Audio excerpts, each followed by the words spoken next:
Hi guys, if you're new to my channel, welcome. My name is Rachelle. In this video, we are again going to talk about books because I have an obsession with books. I just love reading and books are an absolute necessity in my life. Specifically for this video though, I am going to talk about all the books that I read this year and I will be ranking all the books I read from worst to best. This year, I read like 32 or 33 books. So yeah, there are a lot of books to talk about. Because there are so many books, I can't talk about each book in detail because we'd literally be here forever if I did. So I'm gonna briefly sum up my thoughts on each book for you guys. To rank all the books I read, I created 4 categories, and one of the best parts about planning out this video was actually coming up with the titles of each category. I actually really tried to be creative with these titles, and I think they're kind of funny. From worst to best, my categories are: I want to burn this book. In this category, the books were just bad and I just didn't like them at all. The next category is meh. This category is a category where I'm just like,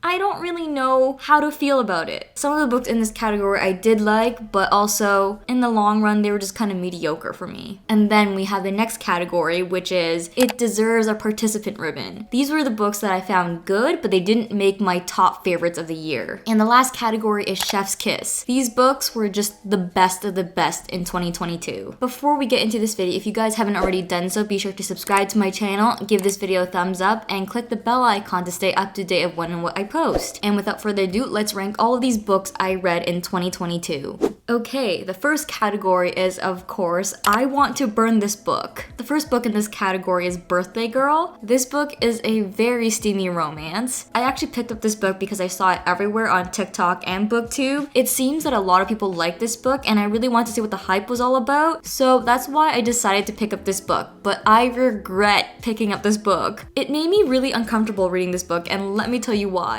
The relationship in this book is a girl with an older man. I find age gaps to be fine and okay, but the age gap in this book is just so big. The guy was 38 years old and the girl was 19. The age gap there was 19 years. Like, if the age gap was a few years apart, yeah, totally cool. But 19? That is actually insane to me. My brain just can't seem to understand how someone can have chemistry with someone who's literally double their age. He's literally a fully grown man, and in comparison to him, she's practically a child. And this thing I'm gonna tell you, it actually made me more uncomfortable because this 38-year-old man has a child who is also 19 and the same age as his love interest. What makes it worse is that his son is actually the boyfriend of the girl at the beginning of the book, and then obviously he becomes her ex. So in the beginning of this book, this 19-year-old girl is in a relationship with this guy who's her age, and in the middle of the book they break up, and this 19-year-old girl develops feelings for her ex's dad. In my head, that is so messed up. I might be giving out spoilers by saying this, but this couple does indeed get married and they have kids. Just imagine this. This girl's kid is her ex's half-sibling.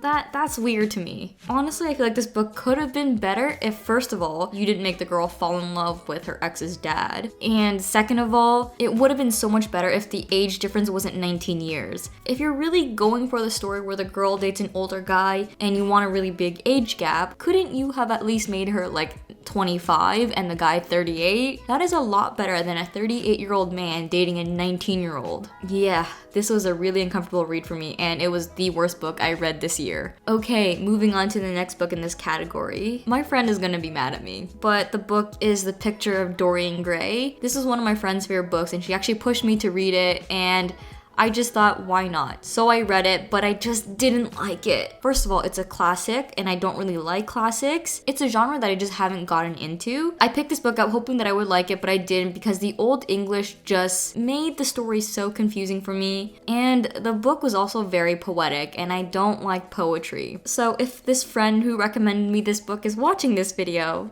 I'm sorry. The next book is From Lukov with Love. This is a figure skating romance, and because I grew up as a figure skater, I really wanted to love this book, but I just didn't. It was such a slow burn romance. It was slow to the point where I didn't even feel any chemistry. It was just like at one point they hated each other, and the next they were supposedly in love. I just didn't feel like there was an in-between growth of chemistry. The next book in this category is another romance. This was a short read. It was a novella. The reason why this book is sitting in this category is because I absolutely do not remember what this book is about. It really just wasn't a memorable read for me. Then we have the book Better Than the Movies. This is definitely an unpopular opinion because I know so many people like this book, but I just didn't like it because of the pop culture references in it. This was actually the book that made me realize that I just wasn't a fan of pop culture references in books. Also, considering the title, I thought this book would at least reference movies, but as far as I can remember, it was mainly music, not movies. So the filmmaker in me was a little disappointed. The last book in this category is November 9. I didn't like this book because the chemistry and the development of the chemistry just felt so unrealistic. The couple in this book only spent one day together every year. They spent November 9th together, and in between each November 9th, they did not talk or see each other at all. And this book takes place over like 5 years. So how does one fall in love with someone when they only talk and see each other for one day a year? Like, the days they see each other are so far apart. How does chemistry develop that way? It's just beyond my comprehension. And that's why the love story just felt a little unrealistic for me. Now on to the meh category. The first book in this list is The Summer I Turned Pretty. This book is the first book in the series. This is about a high school romance in the summer. My opinions on this book might be a little biased because when I left high school years ago, I was happy to leave high school. There's just so much unnecessary drama that just happens in high school. And when I think back to the issues you might have with other people in high school, it just seems kind of dumb. And that's why high school just wasn't one of my favorite life experiences. And reading this book, it kind of just threw me back into the high school setting that I just did not like and I did not want to relive. I guess something about my thoughts about this book, I just really couldn't care about the characters in this story. The next book is The Vanishing Half. This book does tell and cover some important topics, but it was just a little slow for my liking, and because it was so slow, it made it really hard for me to follow and enjoy the story. The next book is Everything I Know About Love. I believe this book is a nonfiction novel based on the author's life. A lot of the reviews that I read on this book, most people said that they found this book relatable. It was an alright read, but it just wasn't relatable for me, so that's why it's sitting in the meh category. The next book is Dear George Clooney, Please Marry My Mom. First of all, this is a Canadian story. It's actually set in Canada, and I haven't read a Canadian book in so long, let alone a book set in Canada. So I definitely feel like this was a refreshing read for me, and I also found the story of this book quite funny as well. I'm talking about this book like I really liked it, and I did. It was enjoyable in the moment, but it just didn't stand out enough for me. It just wasn't one of my all-time favorites. Then we have The Soulmate Equation. This is another romance. This was again enjoyable, but I did find it a little odd how this couple came together because they were genetically paired together. To give you a little more context to what this book was about, there's this company that developed a software where it pairs you with your soulmate through genetic testing. So basically people take this genetic test and their data is recorded into their system and it pairs them up with someone else who also took their test. It's literally like two people are put together based on what a computer says. And then there's this pressure for you guys to develop this romantic chemistry. If I were to take a genetic test and be paired up with my soulmate, I would find that weird. So that's why I find this story a little odd and weird. The next book is A Strange Hymn. This is the second book in the Rhapsodic series, I believe. I don't really remember much of this book, which is why it's sitting in this category, but I vaguely remember this book being so similar to the first book in the series, and that's why I didn't really like it. It felt almost like I was reading another version of the first book. And obviously you want the first book and the second book in a series to be different. The last book in this category is It Ends With Us. This book was a good read, but the story just didn't stand out for me in the long run. This is a Colleen Hoover book, and Coho books are enjoyed by lots of people. I've read like 4 Coho books and I didn't really find an appeal to them. I didn't really love it, so they were just kind of overhyped in my opinion. It Ends With Us is definitely one of the better Coho books I've read, but I still didn't think it was all that great. Moving on to the next category, which is It Deserves a Participant Ribbon. These books were good, but they just didn't make my all-time favorites of this year. The first book in this category is Crooked Kingdom. This is the second book in the Six of Crows series, and it was an entertaining read, but I just didn't like it as much as the first book in the series. Then we have A Good Girl's Guide to Murder. This book is the first book in the series, and when I read it, I enjoyed it. But the story didn't really stand out enough for me. It It's a mystery, so there were surprises and I never really expected what was going to happen, but I didn't give this book a higher placement because when I finished the book, I didn't feel like I wanted to pick up the next book. Yeah, I just didn't feel motivated to pick up the rest of the series and I still haven't done it yet. I honestly don't think I'm gonna finish the rest of the series. If this book was a standalone, I honestly believe that I would have ranked it higher. The next book is It's Not Summer Without You. This book is the second book in the Summer I Turned Pretty series. I said early in this video that I didn't enjoy The Summer I Turned Pretty, but then the TV show came out and I watched it and that actually saved the story for me. After watching the TV show, I actually started to care for the characters. So that's what actually motivated me to pick up the second book in the series, and I actually enjoyed the story. I don't know what that TV show did to me. I don't know, I feel like sometimes when I don't really like a book, but then when I see the show or movie and I can put a face to a name, it makes me care for the characters and the story a little more. Yeah, it definitely took me by surprise that I actually enjoyed the second book in the series. Which brings me to the next book in this category, which is We'll Always Have Summer. This is the third book in the Summer I Turned Pretty series. As you know, I enjoyed and liked the second book, and that motivated me to pick up the third book, which I also liked and enjoyed. After reading this third book, I just thought the entire series was like a cute summer romance. The next book is The Stationery Shop. This is a historical fiction romance novel. This book had happy and sad moments, and there's just so many ups and downs, and the writing also made you feel for the characters, and it makes you reflect on life. It was a very reflective and emotional novel, and it definitely made you feel all the feels, but it was kind of slow for my taste. I hate to say this, but the pacing of a book really affects how much I like the story in the end. I'm not a fan of really slow stories because if a story is too slow, that kind of allows my brain to drift somewhere else, and obviously if my brain drifts from the story, that's not good. Then in this category we have One True Loves. This book is a romance and it was definitely very reflective, and it actually does kind of have life lessons embedded within the story. I actually really enjoyed reading the story, but it was a little bit disappointing for me because I'm a huge fan of Taylor Jenkins Reid, and I've actually loved every single book I've read of her so far. I've given them all 5 stars, but this book was actually the first book that I didn't feel the same way as her other books. It just wasn't as good as TJR's historical fiction novels. The next book is Six of Crows. This book is about a heist. There was action, drama, tension, suspense. This book was definitely an interesting read, and it was a hard one to put down. The next book is Rhapsodic. I've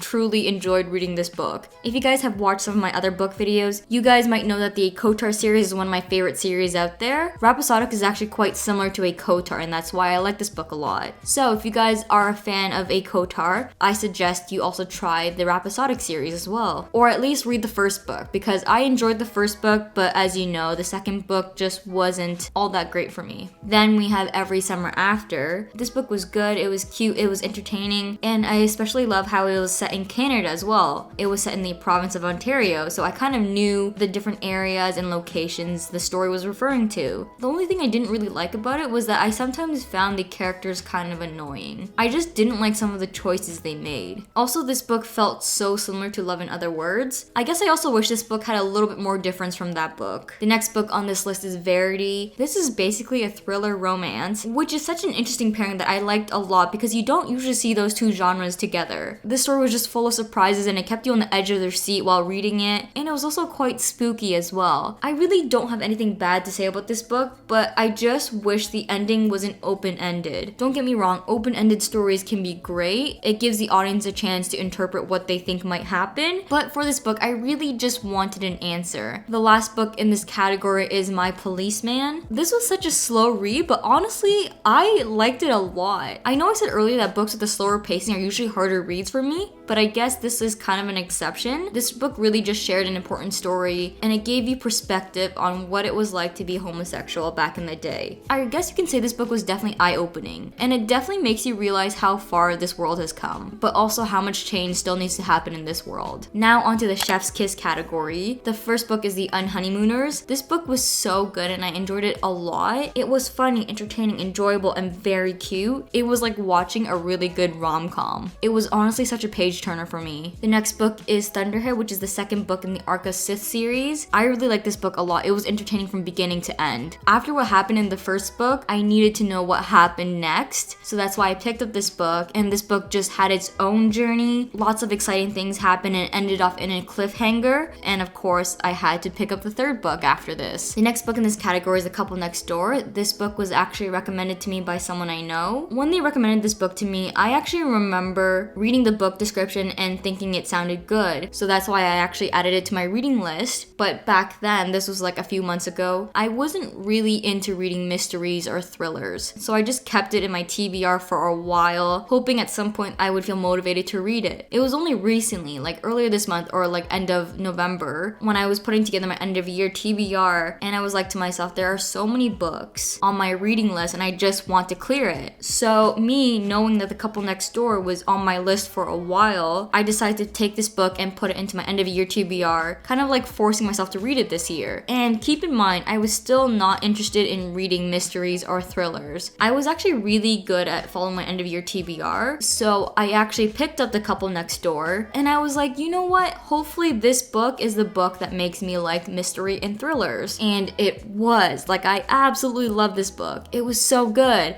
I honestly did not think I would like this book as much as I did. There was this one big mystery that needed to be solved where they need to find this couple's child. But in addition to solving this mystery, almost every character in the book had their own secrets. This book had drama, tension, suspense, and reading this book actually kept me on the edge of my seat. My one concern with mysteries is that I really don't want it to be predictable, and this book wasn't predictable at all. I'm glad that I was recommended this book, and I think you should read it as well if you haven't read it already. The next book is Sith. This book is the first book in the series, and it was very interesting to see these two teenagers learn the art of taking life. It's dark, but it's definitely a good read. Then we have Love in Other Words. This was such a cute romance. It constantly switches between past and present, and I was actually kind of shocked at how much I like this book because I do read quite a bit of romances, but I don't usually rate them or rank them so high. So me actually really enjoying this book and giving it 5 stars was a complete shock to me. Then we have The Lost Apothecary. This is about a woman who creates these poisons to give to other women who have been wronged by men. I guess you can say it's kind of a dark read, but what I love most about it is how it's a story about woman empowerment. It's just really nice to see a story about women taking control of their lives and not letting men take advantage and control of them, because it does happen a lot. It's like a story that gives a voice to women. Then we have Malibu Rising. This was a page turner for me. What's really special about this book is just the family drama in it. It's an interesting ride to see how this family works and functions together. There's just something about Taylor Jenkins Reid's writing that makes it so appealing. I don't really know what it is. Her historical fiction novels, I just can never put it down. And I just really love how her historical fiction novels are one big universe. The last book in the Chef's Kiss category is Carrie Soto is Back. This is another Taylor Jenkins Reid novel. I'm sure you understand why I liked it as much as Malibu Rising, but what made me rank this book higher is because this book is about a competitive athlete. Carrie Soto is a competitive tennis player. I wasn't a competitive tennis player, but just reading about Carrie Soto's life as a competitive athlete, I found it really relatable because I grew up being a competitive figure skater. I feel like no matter the sport, the issues one might encounter as a competitive athlete are quite similar across all sports. And of course, when it comes to a female competitive athlete, there are its own set of problems that are again shared across a lot of sports. If you are a tennis player or lover, or you're just a competitive athlete, I highly recommend you read this book. Even if you don't hold any of those titles, I still recommend you to read it because it gives you insight to what it's like to be a competitive athlete. It's 100% not always glamorous. Being an athlete in general is hard work physically and mentally, and I think this book addresses it really well. Alright guys, those are all the books I read in 2022 ranked from worst to best. There are definitely a lot of books. I actually did not reach my reading goal. There's always next year to try again, but I hope you enjoyed this video. If you have read any of these books and you want to share your thoughts with me on them, definitely let me know your thoughts in the comments down below. I would love to hear what you guys think. Before I go, be sure to give this video a thumbs up and subscribe to my channel if you haven't already done so, and I will see you guys in the new year. Bye now! Pull the key out the ignition. Run your mouth but I never listen. You hold me back, will never last. Keep talking all your shit. Wondering how all this started. You left me broken hearted. You flip my words, yeah, this love hurts. Keep talking all your shit.